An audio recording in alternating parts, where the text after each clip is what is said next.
I'm Jacob Kruger, and this is the Write Your Screenplay podcast. On this podcast, rather than criticizing movies and TV shows, 2 thumbs up or 2 thumbs down, we talk about what we can learn from them as screenwriters. And along the way, we learn the skills not only to become better writers, but to live better lives as artists. This is going to be the first installment of a 4-part series about Adolescence, the new Netflix limited series by Stephen Graham and Jack Thorne. In each episode of the podcast, we're going to be looking at a different episode of the series. Along the way, we're going to learn a different lesson or lessons from each episode of Adolescence. And we're also going to learn some larger concepts about how do you build a limited series, or if you're a regular TV series, how do you build a season of a TV show?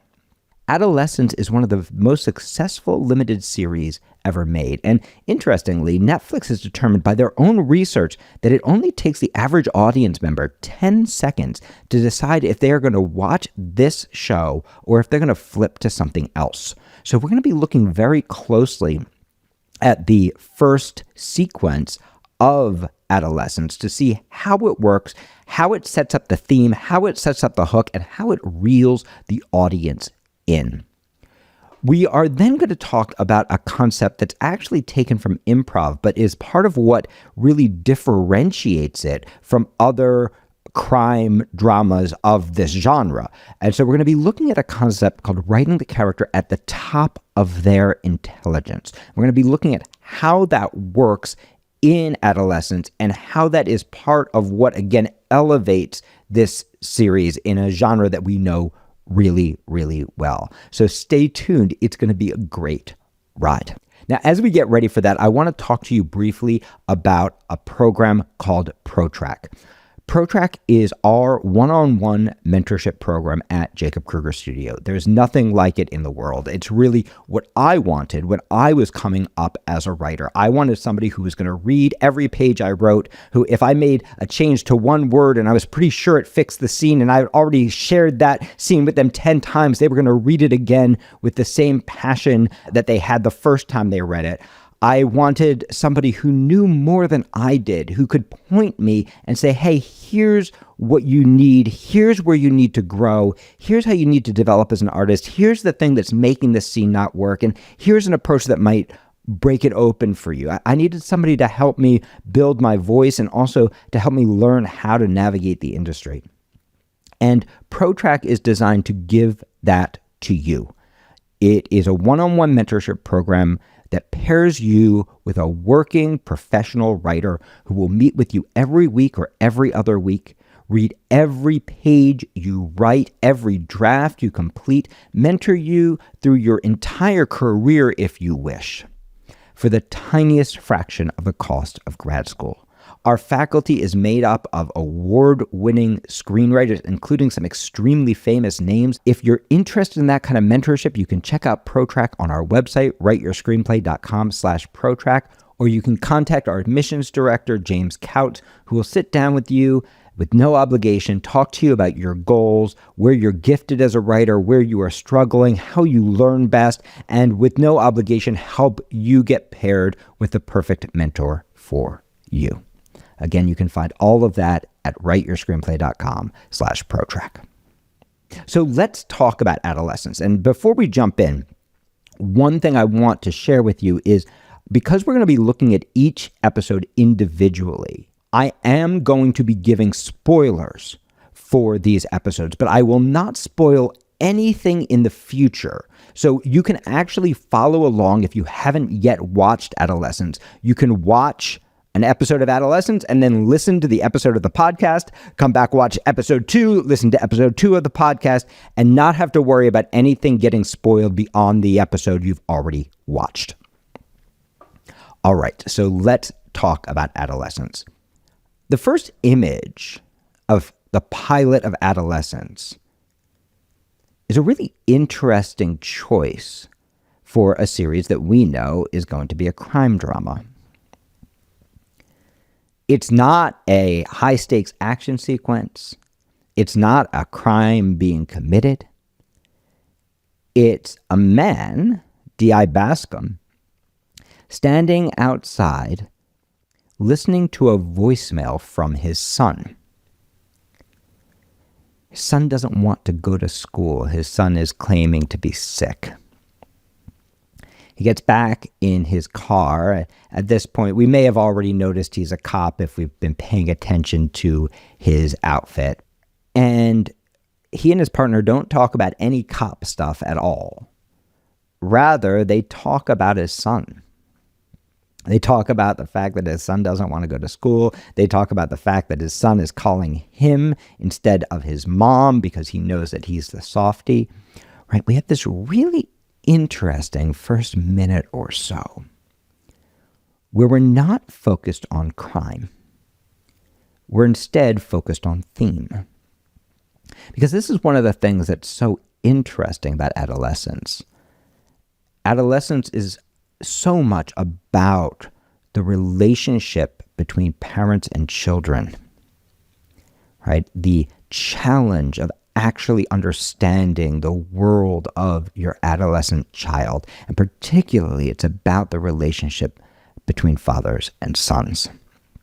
And so in this opening image, we are actually pulled into the theme. And everything's done in this very nonchalant way, right? It's just having a conversation. It's just talking like normal people, right? It's not that dramatic. And then suddenly they get a call on the CB, again, relatively calm. It's time to go. They roll out into the street, and suddenly we see the show of force, right? We see a whole line of police cars heading down the road, and we realize, oh, they're in something big. This is some kind of sting. And in this little shift, we get this huge juxtaposition of tone. This tone of nonchalance and this tone of really high stakes action. This tone of, hey, just a dad talking to his son, trying to figure out how to be a divorced parent, how to do a good job, and some kind of huge police operation. And in this way, the writers also set the hook of the piece. That we're in some kind of true crime thing. And that you don't always see what is coming. That there is a larger context happening that is in contrast to what you're actually able to see, right? And this is captured also in the way that this whole series is shot. So the entire series is shot as a oneer. And now you probably, if you've been a listener for a while, you remember me talking about oneers when we talked about my faculty member, Erin Brown Thomas's Sundance film Chasers. And this is a completely different use of the oneer. So if you're not familiar with the term oneer, what oneer means is that the entire episode, or in some cases the entire movie, is literally one shot. Now, this seems like a cool, hip, fun thing to do, but really it makes your shoot extraordinarily hard. Because it means that we are tying our hands behind our back and losing the primary tool of all screenwriting, which is the cut. Cut, cut, cut, cut, cut, cut, cut. Because we have the cut, we can eclipse time. We can move at a very high pace. We can create a feeling of naturalism as if this was real without being stuck in real time. So when you make a huge creative, huge directorial decision like this is going to be a oneer, you darn well better have a strong thematic reason for doing it because it makes your life a lot harder. In this series, in Adolescence, the value of the oneer is that there's always this sense that there are things that are happening that we are not seeing.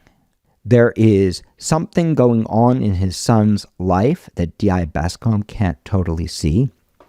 There is something going on in D.I. Bascom's life that we can't totally see. And there is this desire for understanding of the ununderstandable that is pulling all of us through this series and through our lives.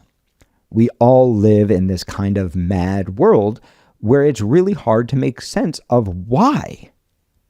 And D.I. Bascom, we're going to learn, is a man who wants to know why. He wants to know why about the events that are going to unfold. And at the same time, he is failing to really ask why about his son. And we're getting this little taste of that here at the beginning of this episode. We're getting the theme.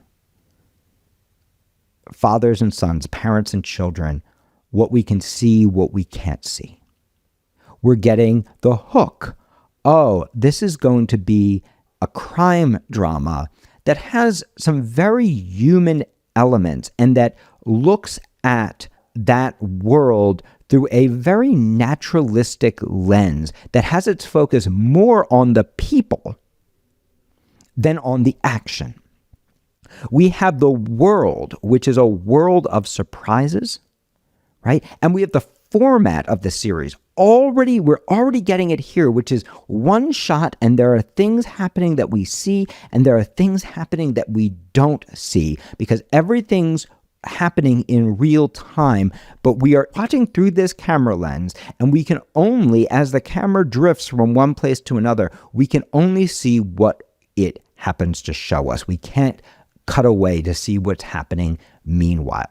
And so we're set up from the very beginning to feel not only the engine of this series, not only the theme of this series, but the feeling of this series.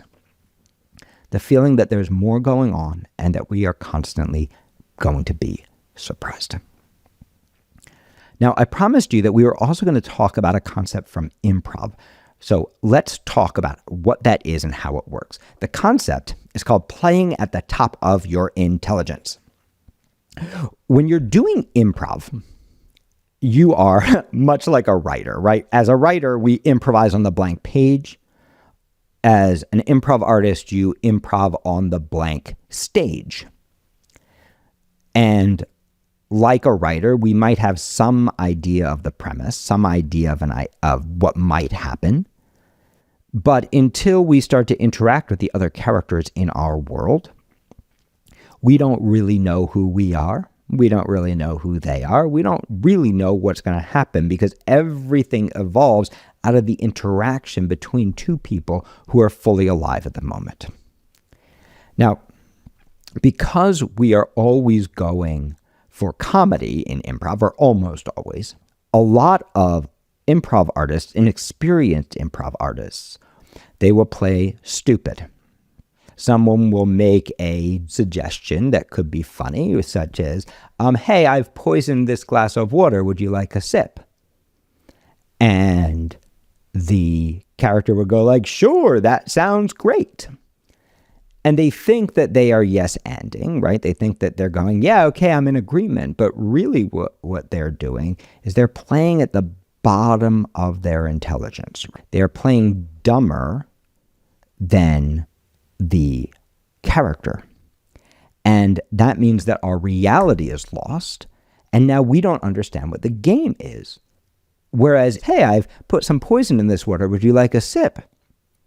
Top of their intelligence could be, yeah, I've been looking for a quick way to die. Top of their intelligence could be like, why would I want a sip? Are you trying to poison me? Could be, yeah, I've been waiting to finally test my superpowers and see if this anti-venom has worked, right? So top of your intelligence is going, okay, let me look at what's going on, no matter what crazy thing happens, and let me handle it as well as this character can handle it, as rationally as this character can handle it. And that doesn't mean your character has to be brilliant. Top of the intelligence means that every character, their actions make sense for them. And they are doing the very best they can, given their background, their experience. And what this does is it grounds your scene in a reality so that we can start to appreciate what's unusual, what's cool, what's fun, what's interesting, rather than having what's unusual, fun, interesting get crowded out by all the other craziness around. Now, how the hell does this relate to a crime drama like Adolescence? Well, there's a habit in this genre. In general, what we see are cops playing at the bottom of their intelligence. We see the most highly incompetent cops, or the most jaded cops, or the most burned out cops. And often there's, the one really good cop who's also a kind of rebel, and the by the book cop who misses the bigger picture, right? And so even those cops have a level of incompetence, right, that kind of has become a staple, a cliche of the genre. And the result of that is a lot of amazing movies, Lethal Weapon and every knockoff of that. The Wire. There are lots of great examples, but we always have this kind of standard of a world where people are playing at the bottom of their intelligence. And then the, one good cop who sees the truth, right? And then this gets amplified even more by what's happening socially, politically in our country, the perception of police and the horrible things that we see certain cops doing and the wonderful things that we see other cops doing, right? And our confusion and our polarization about, are these people all bad, or are they all good, or are they all racist? And what these writers do, they make a really interesting choice that all of these cops are going to be extraordinarily competent. The most competent police force, maybe this is a UK thing. Not only are they competent, they are well-intentioned. They are professional. They are kind. They hold themselves to a high standard. And they are all highly experienced and great at their jobs. What an unusual and interesting choice. When is the last time we've seen a cop like that? And then these very experienced cops, they all play at the top of their intelligence. From D.I. Bascom to the officer at the desk who's checking people in, to even the social worker who shows up late. Even though she's late, she's highly competent and she's playing to the top of her intelligence. So what ends up happening is we end up getting a world of cops that we rarely see. And you can see that begins from this very first scene. The nonchalance with which Bascom and his partner enter this high-stakes raid does a couple of things for us, right? On one level, it creates a little feeling of dramatic irony. We, the audience, don't realize this is about to happen. But really, does another thing, stolen directly from Pulp Fiction. Oh, this is actually the Royale with cheese scene, reimagined with cops instead of hitmen. So if we go way back to Pulp Fiction, Royale with cheese, two highly experienced hitmen for whom a kidnapping and abduction is just another day at the office. And hey, we're going to sit around and wait for the job to start and let's shoot the shit meantime, because they're so experienced that they don't need to be like, you get the front door, I get the back. We're actually watching the same game here with D.I. Bascom and D.S. Frank, his partner. This nonchalance is not used to undercut their professionalism. Rather, it is used to show us how experienced they are. The writers then, using a tool from improv, just yes and that. And by which I mean, if that's true, what else is true? And as we watch these cops pull off this raid, we see a level of professionalism that, my God, I wish it really existed in the universe. From the empathy with which they handle complaints from a family who feels like a terrible thing is being done to them, who feels victimized, who feels like a mistake must be happening, who feel like their house is being torn upside down, their children are being traumatized, right? To the way that D.I. Bascom deals with the 13-year-old boy that he's about to arrest, who literally pees his pants because he's so scared. And the kindness and professionalism of that. The way that Jamie has a responsible adult assigned to him.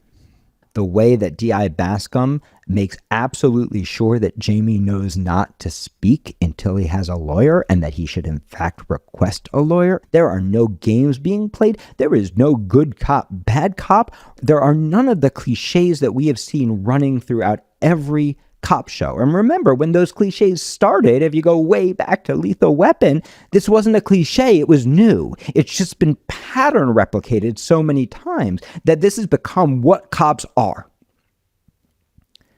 By simply allowing these cops to play at the top of their intelligence and to actually be skillful and then to do things as skillfully as they can, a different kind of world is created, and that becomes part of the hook of the piece. It also does a really interesting thing for us. In the pilot, there are really three main characters that we are watching. We are watching Eddie Miller, Stephen Graham, Jamie's dad. We are watching Jamie, and we are watching D.I. Bascom. We are watching these three different people who all know some things to be true and don't know other things. Eddie is playing at the top of his intelligence. Eddie is not a genius. He is not a rocket scientist, but he is a dad who loves his son. And the one thing he knows is that his son would never do something that was worthy of having their door busted down and a bunch of cops blow in with guns. He knows they got the wrong house. D.I. Bascom has a piece of evidence that we don't know that makes him know he's doing the right thing, even though he's doing it with compassion and empathy. And only Jamie knows what actually happened. And so we are thrown into the point of view of the characters trying to make sense of the unthinkable. Could this child, this intelligent, emotive, relatable, vulnerable child, have actually done something so horrible? Or are these cops actually the cops that we've seen on the news and in thousands of other TV shows? There was actually a series I worked on many, many years ago in the late 90s, maybe it was the early thousands, where the opposite of Adolescence happened, right? A little girl was murdered and a boy was arrested, and the cops were so abusive to him that they made him confess. This is a true story. They didn't just make him confess. They played so many psychological games with him that he actually, by the time they were done with him, that he believed he had done it. Not only did he believe he had done it, but two of his best friends also committed to conspiring to this murder that they had not done. And we came so close to getting that made. Some things happened that it didn't get made. But as I was watching this, I was like, oh, I know this story. I wonder if it was based on that. And I'm asking myself, and I'm sure you were too, did this kid do it? We are put exactly in the experience of dad. All of this culminates in an incredibly powerful moment when Eddie makes it safe for his son to tell him the truth. They've finally gotten a lawyer. The lawyer has taught him exactly what to say and exactly what not to say and how to not answer when a problematic question is asked. The lawyer has also warned us, hey, I don't know what it is, but they've got some piece of evidence or they wouldn't be doing this. And the lawyer steps out of the room and dad asks his son point blank. And he doesn't ask him with violence. He doesn't ask him with rage. He asks him with empathy and love for the truth. And Jamie says he didn't do it, and we want to believe it too. So the episode culminates with this interrogation scene, and we know what the stakes are. We know that Jamie cannot answer questions about that night, which means to you as an artist, Jamie must answer questions about that night. Because for your main character, things always have to go wrong. But it's hard to get him to not make that mistake. Because he is an intelligent kid playing at the top of his intelligence. His dad is a moderately intelligent man playing at the top of his intelligence. And his lawyer is an intelligent and highly competent lawyer playing at the top of his intelligence. D.I. Bascom and D.S. Frank, they are playing at the top of their intelligence as well. And they are highly competent, right? So we have this little chess game that's happening where they're going to try to get him to talk about that night. Dramatically, whatever you tell your character not to do, they've got to do it. That is the way that irony works. That is the way that drama works. You set a character up, you say, don't do this, and you have to find a way for them to do it. And we watch Jamie very adeptly answer some questions, not answer others. We watch Dad very adeptly help his son navigate this. And we see the lawyer very adeptly protect him. They say, Jamie, do you know what CCTV is? The lawyer says, let's take a break. Now, an interesting thing. We've been in this one shot, right? We've been kind of gently going back and forth between the cops and Jamie, Dad, and lawyer. And as the lawyer raises his objection, the camera comes back to include him and then pans back to the left to become a two-shot where we're just seeing Jamie and his dad. And we're going to talk about exactly why it does that. So we're looking at Jamie and his dad. And instead of taking the lawyer's advice, Dad says, Jamie, you okay? And the lawyer says, off camera, I'm going to have to insist. And Dad says, no, I don't think it's a good idea. Because he's told them he's not even a friend of this girl, right? Now, what's happening here? So we have a character, the dad, and he is not a dumb man. He knows something that the lawyer doesn't know. 100% his son didn't do this. He knows because he asked his son, and his son told him. And he believes his son to such an extent that he believes the lawyer is making a mistake, and that if his son just tells the truth, it's going to clear him. Now, if Dad had experience with the courts, if Dad had ever been arrested before, if Dad had been a lawyer, this would not be at the top of his intelligence. But Dad is a man who trusts his son. His son told him the truth. And so he's actually playing at the top of his intelligence. You know who's not? The lawyer. If the lawyer's playing at the top of his intelligence, he is going to go, hey, I know you think we shouldn't take a break. And hey, we can come back and say anything we want later, but we are taking a break right now. And I'm going to have to ask you to trust me. But as the writers, they need this to happen. And so this is the one moment in the whole episode that they cheat. They literally put the lawyer out of frame. They take advantage of the roving oneer, the format with which they're shooting this, to let you kind of just forget for a moment that the lawyer is there, right? They give him his two objections, his first on screen, his second one off screen. They even find a really cool acting choice. Dad doesn't look at Jamie. Dad shoots a look at the lawyer that says, shut up, don't say anything. And then they let you forget about him.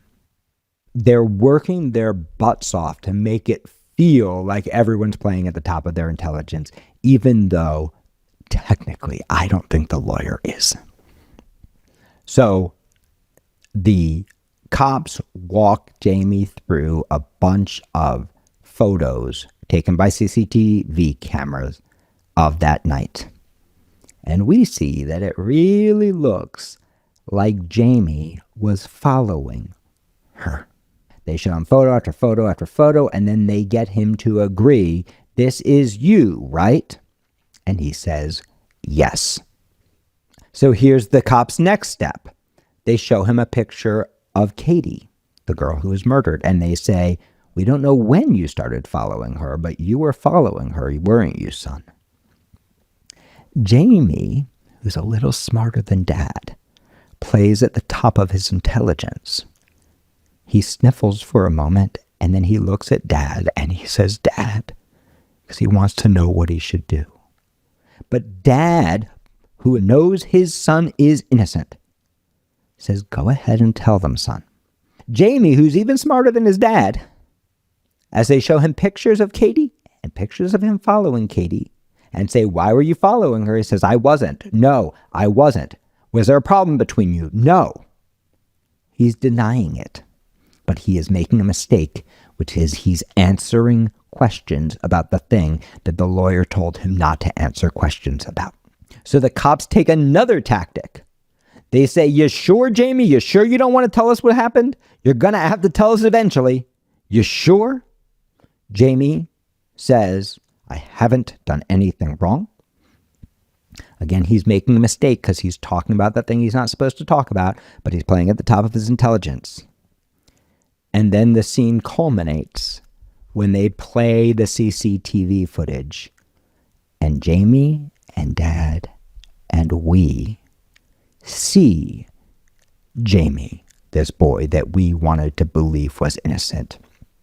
We see him murder this girl. We see him stab her again and again and again. We see the thing that we don't want to see. Now, if we're watching really closely, we also see the girl push him before he stabs her. And later, we're going to come to understand what that means. But we have now seen the unthinkable, and more importantly, Dad has. Because ultimately, what makes Adolescence great is not the crime drama. Because here we are in episode 1, and the thing that can't happen has happened. And we are in episode 1. How? The mystery in Adolescence is not what happened. The mystery is why. And beyond that, the mystery is, can we believe what we saw with our own eyes when it doesn't make sense? Or are we missing something? For some audience members, and you can read about this online, it's really interesting the ways that different audience members respond. For some audience members, they see this video and they know he did it. For other audience members, it's exactly the opposite. They see this video and they know somehow he didn't do it. And somehow the mystery is going to be solved.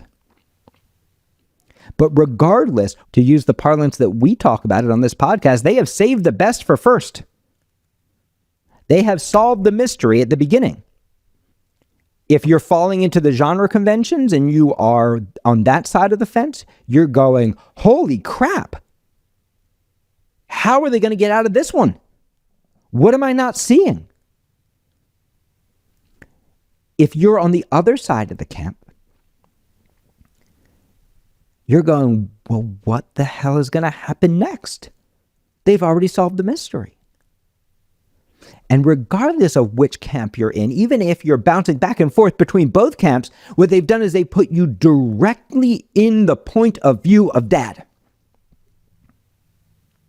trying to process the unthinkable, dealing with a reality that you could not imagine, being confronted by the thing that is outside of your view. Jamie bursts into tears. Dad bursts into confusion, silent confusion, as he tries to make sense of what he's just seen. And D.I. Bascom closes the laptop, and with the same compassion and professionalism we've seen from him throughout, says, I think that's enough.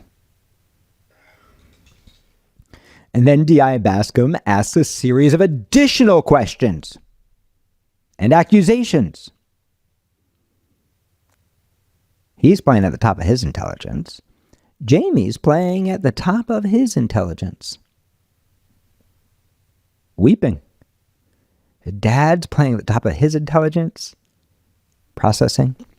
You know who's not playing at the top of his intelligence? The lawyer, who at this point certainly is going to go, okay, we're not answering any more questions. And that's why he's out of frame.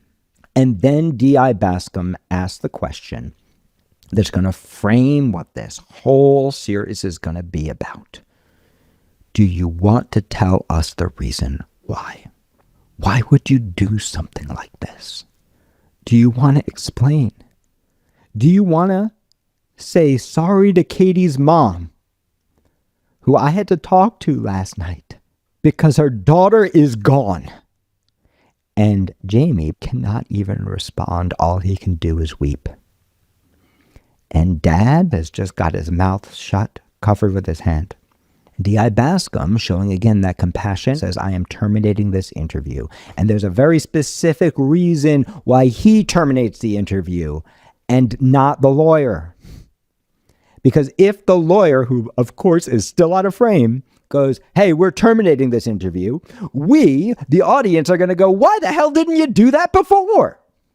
And the reality of the scene would be broken.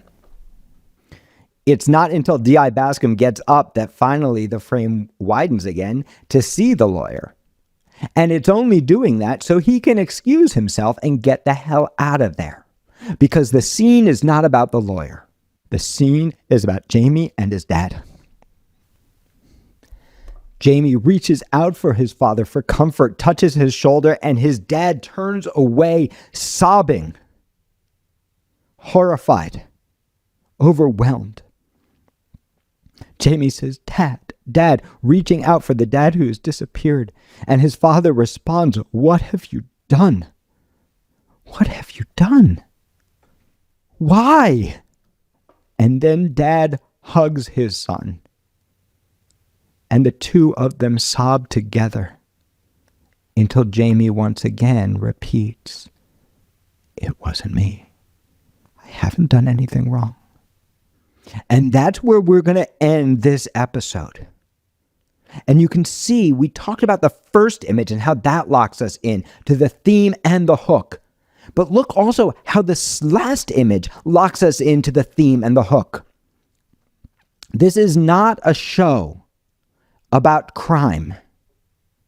This is a show about fathers and sons.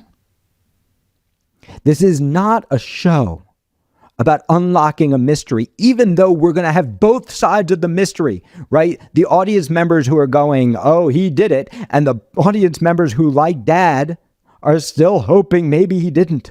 The show is going to use the conventions of the crime drama mystery, but it's going to use them to explore a much more interesting question. Why? Why are we seeing this kind of violence out of children? Why is it so impossible to know another human being, even one that we know better than anyone in the world? Why is it so impossible to understand adolescence? And like Dad, how have we contributed to the problem? This is why I believe it's been such a successful series. Yes, the performances are extraordinary. The writing is beautiful. But what's most interesting about the piece is by showing the competence of everyone, they have found a new hook inside of the crime drama that is so much more interesting than the traditional whodunit that we have come to live with. And I also want to point this out to you because this is so important. 98% of this episode is perfect. And then at the very end, they are cheating their butts off with the lawyer. And they know they are cheating their butts off with the lawyer. Every screenplay is a compromise. You don't cheat on the little things. You only cheat in service of the most important ones. I hope that this podcast has been valuable for your writing. If you are enjoying it, Please subscribe wherever you get your podcasts. Follow us on social media. Write us a review if you have not yet. Your reviews make such a difference to us. And I'll see you in episode 2, where we'll be reviewing episode 2 of Adolescence.